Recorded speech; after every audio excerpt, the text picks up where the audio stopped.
Winter of 1941. Deep in the Soviet Union, the roads were silent under heavy snow. Soldiers struggled forward, frostbitten and exhausted. Their rifles clutched tightly. A retreat had begun. One that would become known as the worst in military history. Chaos swallowed entire units. Every step was a fight against the cold, the enemy, and despair. By the fall of 1941, the German army had already made devastating advances into Soviet territory. Cities that had once stood proudly were now occupied or destroyed. The Red Army, though vast, faced disorganization, poor communication, and the psychological strain of relentless attacks. Moscow was under imminent threat, and Soviet leaders knew that a strategic withdrawal might be necessary. Yet no one could foresee the scale of disaster that lay ahead. The retreat began in November. Temperatures had already dropped far below freezing. Snow blanketed fields and forests, transforming familiar landscapes into hostile obstacles. Soldiers who had once trained in milder conditions now faced an unrelenting enemy, both human and natural. Roads became impassable. Rivers froze, only to break unpredictably under the weight of troops and vehicles. The winter was merciless. Soviet units moved in disarray. Orders from high command were often contradictory or delayed. Some commanders were inexperienced, others terrified. Entire divisions marched without proper maps or guidance. Supplies were scarce. Food was minimal, clothing inadequate, and many soldiers were unprepared for the extreme cold. Frostbite and exhaustion began claiming men long before bullets did. Civilians were caught in the chaos. Families fled alongside the army, dragging sleds filled with whatever possessions they could carry. Villages emptied, streets abandoned, smoke rising from fires left behind in haste. The roads swelled with people and horses, all moving towards safety, yet few found it. Many froze or collapsed along the way. Others were overtaken by German forces. As the retreat continued, it became apparent that the landscape itself was an enemy. Dense forests trapped soldiers. Frozen rivers became death traps. Open fields offered no protection from aerial attacks. Snowstorms reduced visibility to just a few meters, causing units to become separated and lost. Communication lines broke down entirely. Radio messages were often unintelligible or never received. Soldiers did not know whether they were advancing or retreating. Commanders faced impossible choices. Stay and risk encirclement. Move and risk exposure to the elements. Some units turned the wrong way, ending up in enemy-held territory. Others waited too long at river crossings, only to watch men, horses, and equipment vanish into the ice. Retreating soldiers abandoned artillery and supplies simply to survive. Horses collapsed under the weight of frozen cargo. Sleds sank into snowdrifts.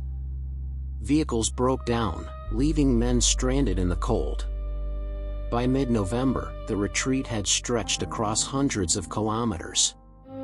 Exhaustion and hunger dominated every decision. Even small errors had devastating consequences.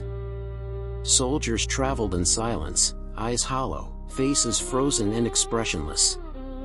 Behind them, the roads were littered with abandoned equipment, broken wagons, and bodies. The retreat was no longer strategic, it was a desperate fight to stay alive. This was the beginning of the worst retreat in military history. Not simply a failure of command, but a perfect storm of human error, relentless enemy pressure, and the merciless Russian winter. Entire divisions would vanish. Lives would be lost to frost, starvation, and bullets. And yet, few would remember the scale of this suffering. As the retreat dragged into December 1941, the situation worsened. Units were fragmented. Soldiers moved in small groups, often unaware of their comrades. Hunger and exhaustion were constant companions. Frostbite claimed fingers and toes. Cold seeped through thin clothing. Boots froze solid. Some men could no longer walk. Commanders tried to maintain order. They set up rear guards. They attempted to hold bridges, forests, and mountain passes. But the Germans anticipated every move.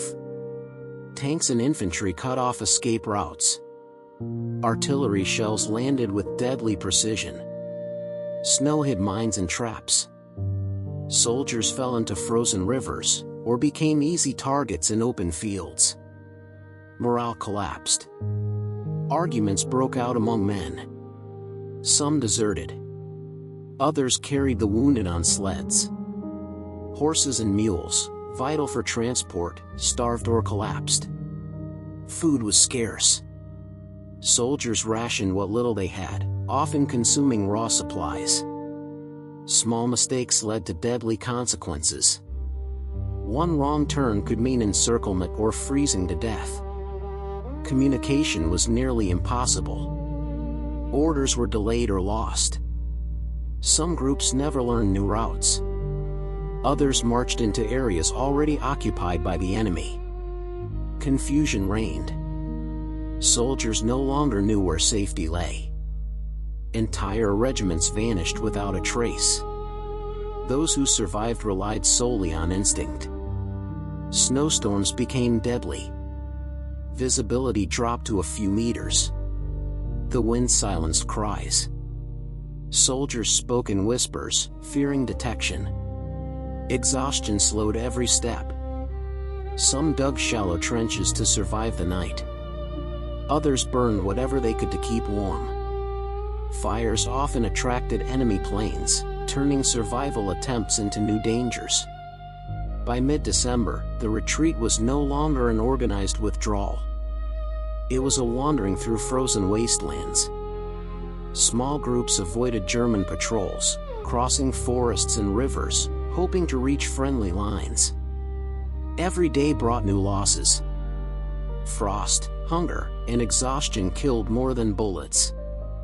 Yet a few soldiers pressed on, carrying stories of vanished comrades, abandoned weapons, and villages left in ruin. The scale of suffering was immense. Entire divisions disappeared, swallowed by the winter and enemy forces.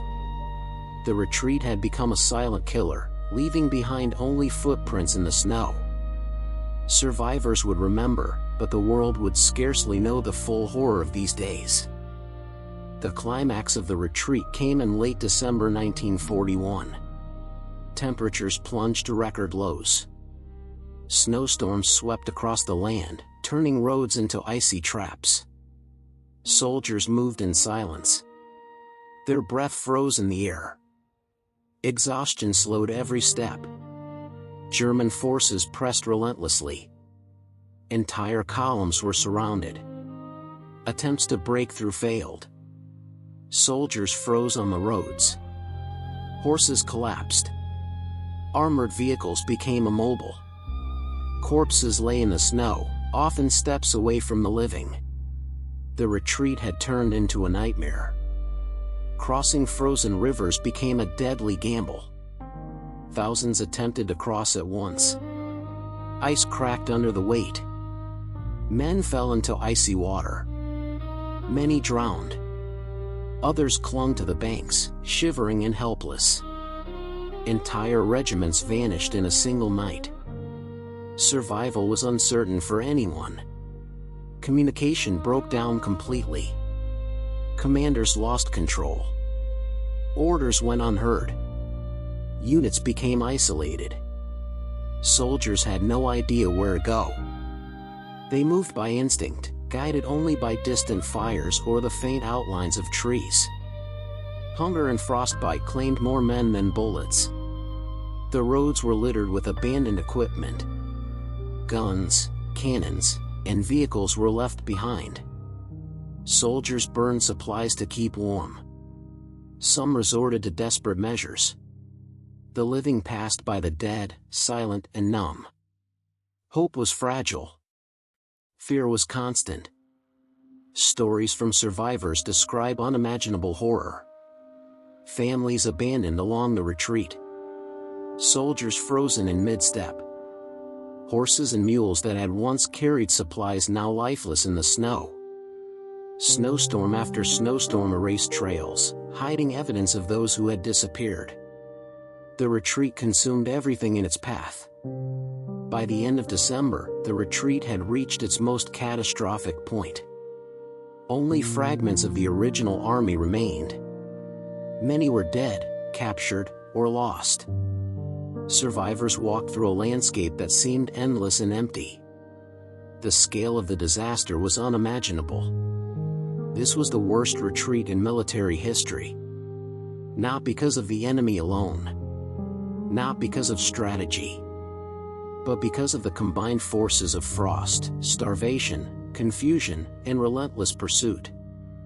Entire divisions vanished. Roads, villages, and forests became graves. And still, the memory of these events would fade from history. The roads were empty. Snow covered everything. Corpses lay where they had fallen. The living were few. Villages vanished. Fires burned out. Smoke faded into the cold sky. Horses and wagons were abandoned. Guns and supplies left behind. Silence replaced shouting. Only footsteps in the snow marked any movement. Families disappeared. Children and mothers lost to the frost. Soldiers vanished one by one. The wind swallowed their cries. Snowstorms erased their tracks. Bridges cracked under frozen weight. Rivers claimed the desperate. Ice broke without warning. Men fell into icy water. Few survived. Those who did walked numb and silent. Forests trapped the scattered units. Branches tore clothing. Frostbitten hands reached for anything to survive. Men huddled in snow hollows. Fires lit small circles of warmth. The night was endless. Commanders lost control. Orders were forgotten. Units merged and separated randomly. Confusion was total. Survival became the only goal. Some walked for days without rest. Others collapsed beside frozen comrades. Equipment rotted in the snow. Tanks frozen solid. Artillery abandoned. Ammunition useless. Supplies wasted or destroyed. The retreat swallowed everything. Time passed slowly. Days and nights blurred. Snow covered every landmark. Roads disappeared under drifts. Villages were erased. The dead and the living became indistinguishable. Few remembered. Fewer survived to tell the tale. Entire regiments were gone. History almost forgot them. Yet the silence remained. Heavy and complete. Even the wind seemed quiet. No birds. No animals. Just the emptiness of winter. Only footprints fading in snow told stories of those who had been there. The retreat ended not with a battle. Not with a surrender. It ended in stillness. Frost claimed the last survivors. Roads cleared. Villages remained empty. The world moved on. The memory faded. Families, soldiers, and towns vanished from records. Only snow, ice, and silence remained. History almost forgot. The worst retreat in military history left no glory. No victory. Only disappearance. Only cold. Only quiet. These stories are rarely told. Subscribe if you want to hear the next one.